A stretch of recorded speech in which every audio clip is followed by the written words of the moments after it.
Today's Between Master and Disciples Go Beyond the Difficulties of Life will be presented in Formosan and English with subtitles in Arabic, Olaxese or Vietnamese, Bulgarian, Chinese, Czechoslovak, English, French, German, Hindi, Hungarian, Indonesian, Italian, Japanese, Korean, Malay, Mongolian, Persian, Polish, Portuguese, Punjabi, Russian, Spanish, and Thai.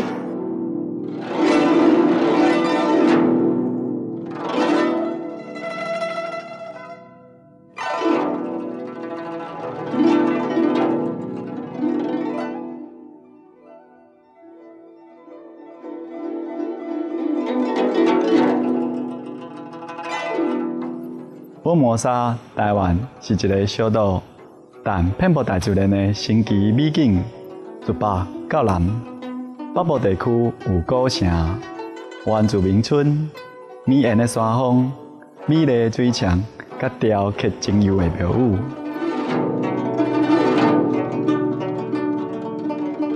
中部地区有一hệ的美景，闪耀的海洋、湍急的河流，甲翠绿的松林。南部是本岛出名的文化中心，到即嘛依然保有真侪早期移民初到此地时的传统。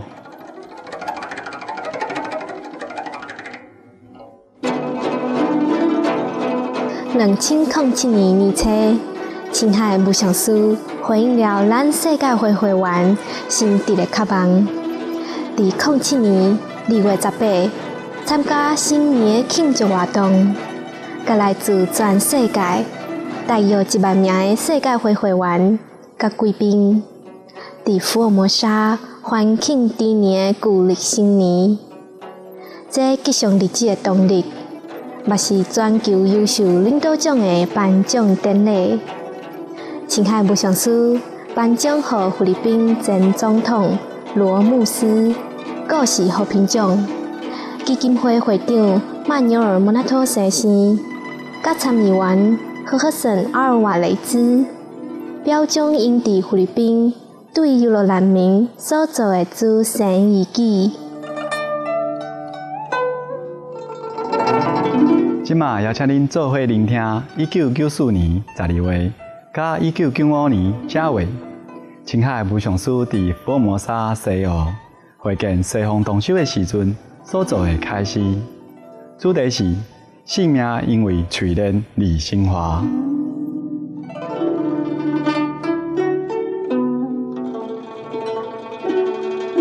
Supreme Master Ching Hai's lectures are not a complete meditation instruction. Please do not try alone. For free of charge guidance, please visit www.godsdirectcontact.org or contact any of our centers near you.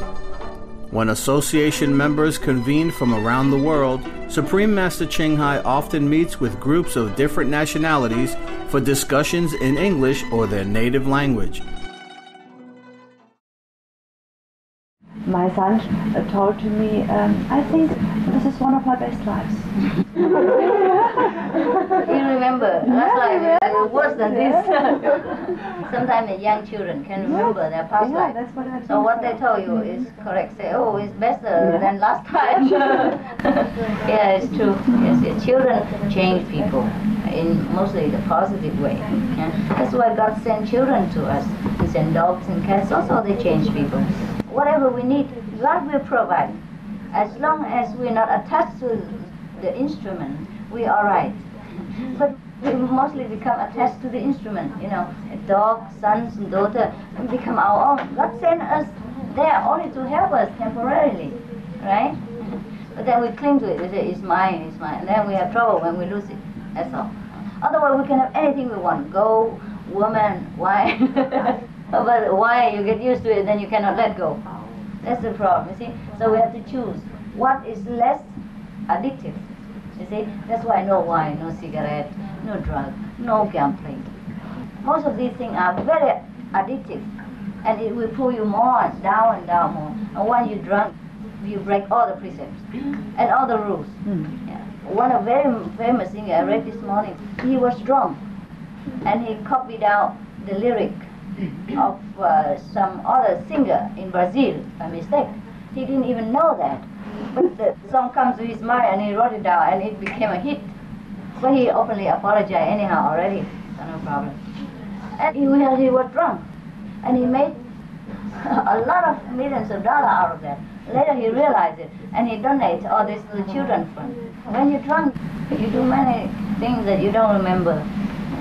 Things like that. That's why we should abstain from these addictive things which cloud our vision. Yeah? Not that keeping the precept make you go to heaven. It is not so. Because the cow also never drink wine. And the buffalo and the elephant don't smoke. But they will not become Buddha by that. Okay? They eat vegetarian all their life. Yeah. But that doesn't make you become Buddha. Okay? It's a conscious precept. Yeah? It's keeping you away from harmful effect. When I was suffering, my sister told me, why don't you drink a glass of beer so you feel better? And, you know, yeah. But then later they become so used to it and they have to add more and more volume all the time. And that's when they become addicted. And that's a problem. Otherwise, a glass of beer, a glass of wine won't bring you to hell right away. Or slowly later, maybe. So if we start with wine or cigarette, it will add up more. That's only the problem. Not because I'm strict with you with a glass of wine or a cigarette, but I know the problem afterward. Once you're so relying on this outer comfort and forget the inner power that can smooth out any situation, you see, then you always reach for a glass of wine instead of do the Kuan Yin. Yeah, and then you'll be in more and more trouble. The more you drink, the more trouble. And then you create more trouble by drinking later on because you know nothing more when you're drunk. Yeah? And you break all the precepts. A long time ago, there was a man who was forced to break one of the 5 precepts. Either he drink the wine, alcohol, yeah, or he has to go and steal, or kill his mother, or get adultery, things like that. And then he chose drinking. He said, oh, that cannot be bad. Drink to only harm myself. But when he's drunk, he went to the neighbor, you know, do everything with his wife. And then when his wife came and jealous, he killed her. And mother came and interfered, you know, tried to stop him. He killed mother also. And take a procession from the neighbor and don't know anything, because he break all the precepts after he broke that one. That's the trouble with alcohol. That's all. Just an example. It might not be so, but to the extent it could happen. Most people, they drink because they remember heavenly feeling. Once they were in heaven, they remember unconsciously how carefree, how happy they were before they came to this world. So they cannot find anything else to resemble this kind of feeling they had. So when alcohol or smoke or drug make them feel similar, and then they turn to this kind of cheap substitute, and then it becomes habit, and they think, oh, that offers happiness. You know, actually it's just a cheap copy. And that's how the king of Maya lure them into making trouble. Yeah, they create all kind of things for you. This was thanks to an ecstasy that I began to search for God. Yeah. Because before I was just playing around, taking drugs sometimes and drinking and, well, breaking all the precepts. Never mind. And you didn't have any precepts before. No more. And I think God put it on my way so that I realized that I was love inside. And then I decided that I would look for the ecstasy, but without ecstasy. Without the substitute. That's what I was. The real one. Yeah, and that's what I had to be again. Yes, good. So different situations. The people in this world are very pitiful, you know. When they don't know the real ecstasy, they look for anything. Money, woman, gambling, drug. So people who take drugs and drink, they feel happy. Okay, that's it. That's how we get happiness. And then the more they deepen into it, the more they're addict. And then they will not look for the real ecstasy. Yeah? Except when they're truly very sincere. And then God will take pity on them and bring them to the right path. But that's very rare. Once you're into drug, Very rare you can wake up and think clearly. Drug and alcohol make people clouded. That's a pity, you know, the devil circle. The more you drink, the more you drunk. The more you drink, the more you don't know. The more you don't know, the more you drink. And the more miserable, the higher dose. The higher dose, the more craving. And the more craving, the higher dose. And then you finish. But would it mean if there's a very special case, maybe New Year, everybody drinks a glass of champagne, do I have to say no, not for me? If I don't have it because I want to drink alcohol, but because otherwise I must say no. Why should you say yes when you don't want it? Why? Why should you let other people poison you for social politeness? Well, no is no, okay? Because I don't know where this glass of champagne leads you. I cannot guarantee. One glass, and then they say, okay, you drink, never mind, one more. Okay, for me, all right, one for Baba, one for Mama. And tea for two for tea. And the next time they invite you again, they know your habit. And they will pour another drink for you. They probably don't say it's champagne or not champagne, you just drink it because it's become a social habit. Very difficult to break it. You see, and one glass leads to another. And you know what champagne make people? Oh, it's sizzling. Sexy. I don't know where it ends you, okay? So take care of yourself. You must know the temptation of this world is very strong. It's difficult for me to pull you out now, and when you want to go back in again. I don't know if I keep coming to pull you out again. Take care of yourself, okay? Be responsible, all right? Just know. The first time no, then the second time. You don't have to say it again. If you say the first time yes, the second time, whether you say no, yes, you must say it again and make trouble, huh? And then you have to explain why you drink it the first time and don't drink second time. And then you offend the people more. And then it's more difficult to get out.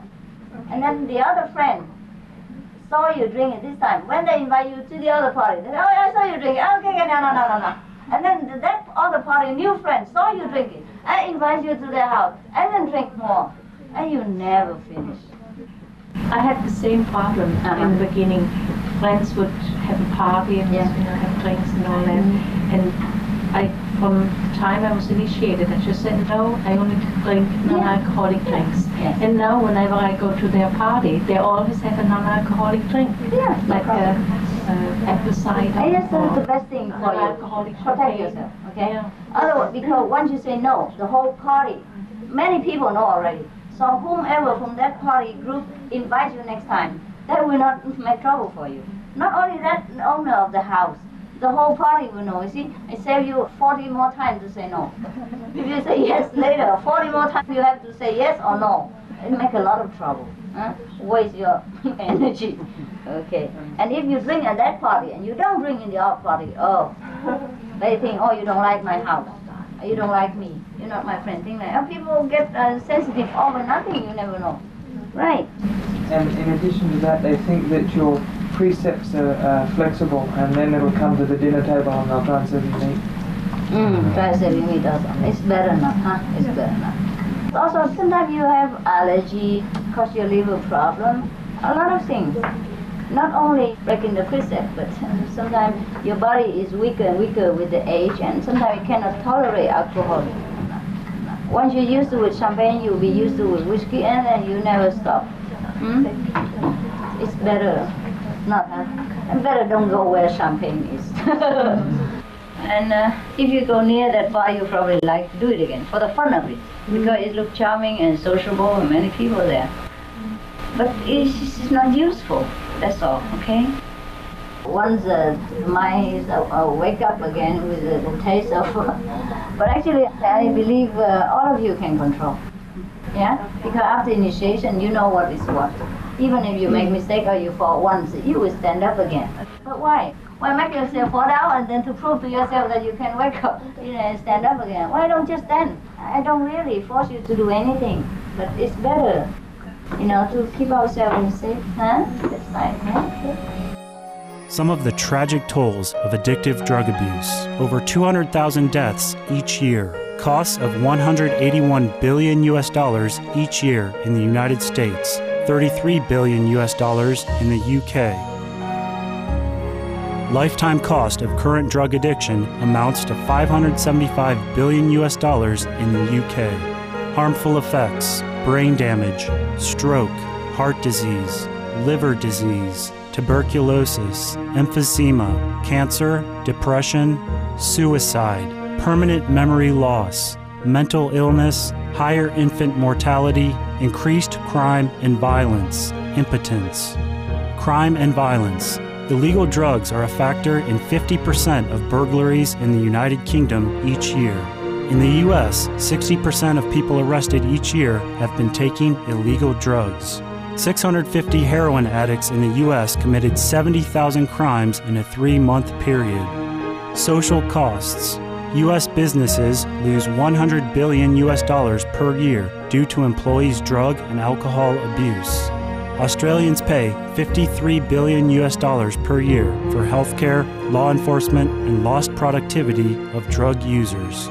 Environmental costs. Every gram of cocaine produced destroys 4.4 square meters of rainforest, with 300,000 hectares of rainforest lost each year to cocaine production. Death. 52 people die each day due to drugs in the U.S. In Canada, substance abuse is attributed to 21% of total deaths and 23% of potential life years lost due to early mortalities. Plus more. Some of the tragic tolls of tobacco. 5.4 million smoking-related deaths per year worldwide. Cost of smoking-related illnesses. $96 billion in the United States alone. Light and mild cigarettes just as harmful.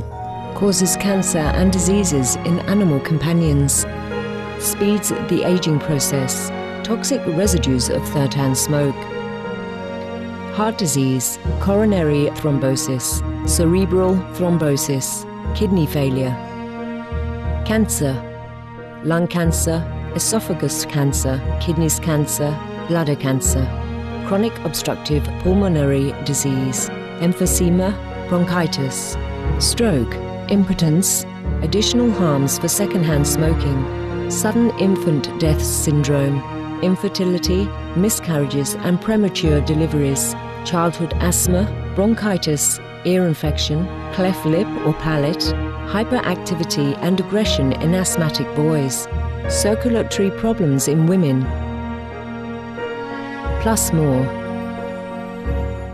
Some of the tragic tolls of alcohol. 2.3 million alcohol-related deaths per year worldwide. Cost of alcohol-related illnesses. $186.4 billion in the United States.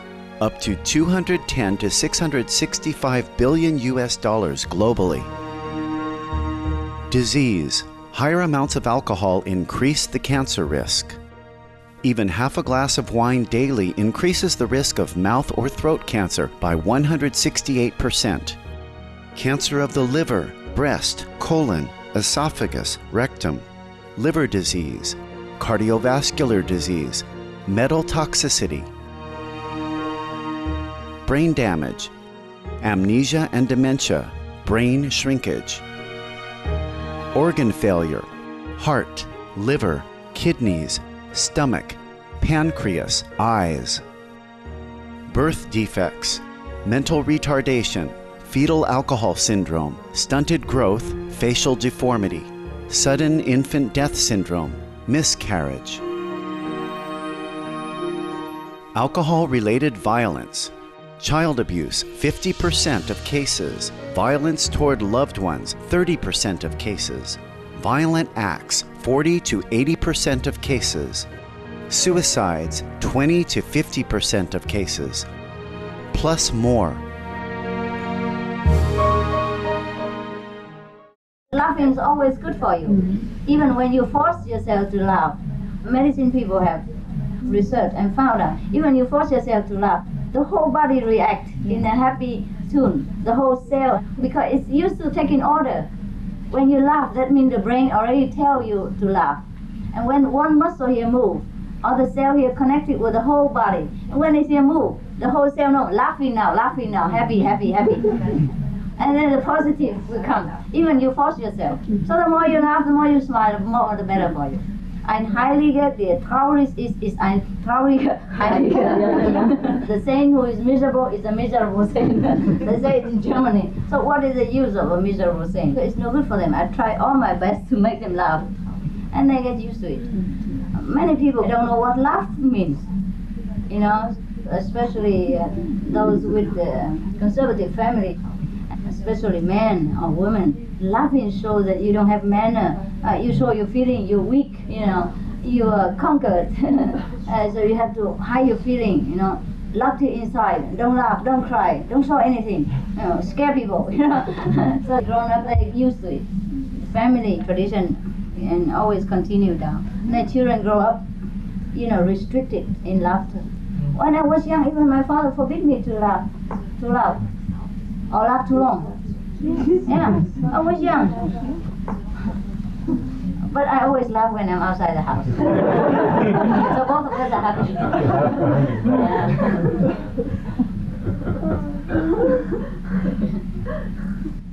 The whole cell of the body, each cell link with each other, right? So whatever one muscle do, the other follow. So it's logical that when we smile, even forcefully, the other cells, you know, create a happy expectation. And now it's laughing time. Everybody, you know, flower kind of open, and the whole body chain react in a happy mood. And then they make you young and relaxed. Yeah, they say so. And it's logical, huh? It relaxes all the muscle in the cell and make you young and radiant, and all the sickness go down. You can find it logical because many miserable people, they have ulcer, they have all kind of pain and things like that. Or if they have hatred, true hatred in their heart, not the outward burst of, you know, temporary situation created anger, you know, but if they truly deep have hatred and they have a lot of sickness and ache and pain, and they don't know where from.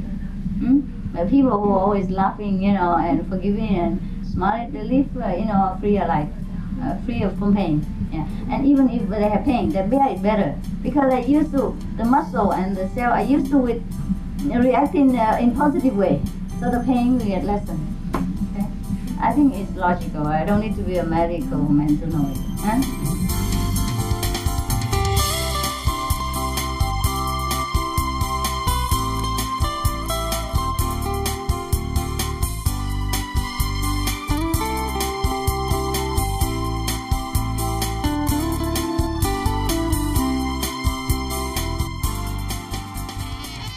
感谢爱心的观众收看今日的书读之间节目。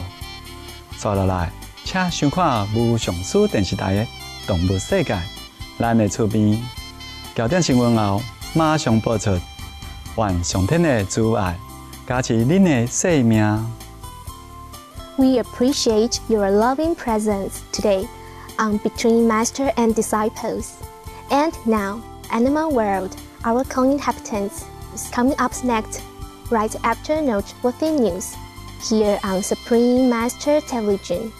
May heaven grace your life with loving kindness. For more details, please visit www.suprememastertv.com/BMD.